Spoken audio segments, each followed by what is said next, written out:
Arestado ang isang Kuwaiti at ang kanyang misis na di umano'y may koneksyon sa international terrorist group na ISIS. Ang naarestong dayuhan, eksperto raw sa paggawa ng bomba at sangkot sa ilang pagsabog sa Middle East.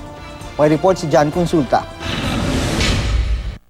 Matapos ang ilang oras sa surveillance ng mga tauhan ng Fugitive Search Unit ng Bureau of Immigration at nang namataan na ang kanilang high-value target, sumalakay na ang mga operatiba.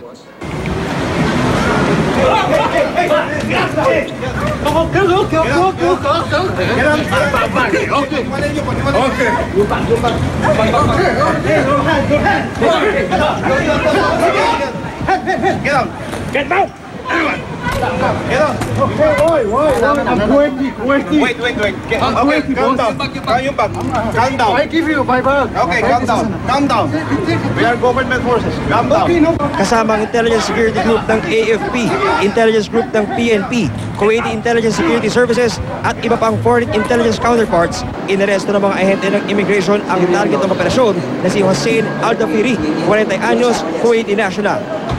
My husband! Yes! My husband! My husband!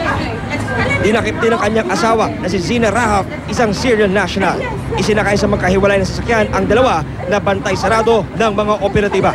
Matapos ng matagumpay na maaresto ng mga tauhan ng Fugitive Search Unit, ang kanilang target na umano'y terorista na galing Kuwait ay patuloy pa rin nilang binabantayan ito para matiyak na walang mangyayari hanggang sa maitawid na matagumpay sa kanilang headquarters sa Maynila.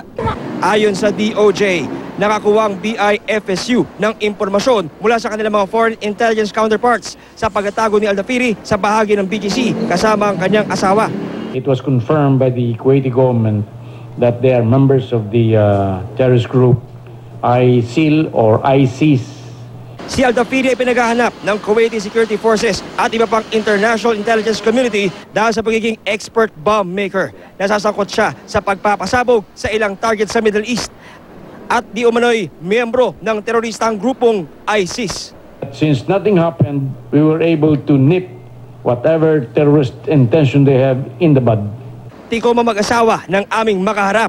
We will continue to be vigilant, and this is our commitment to apprehend foreign terrorists so that our country will be safe from them. John Consulta, GMA News.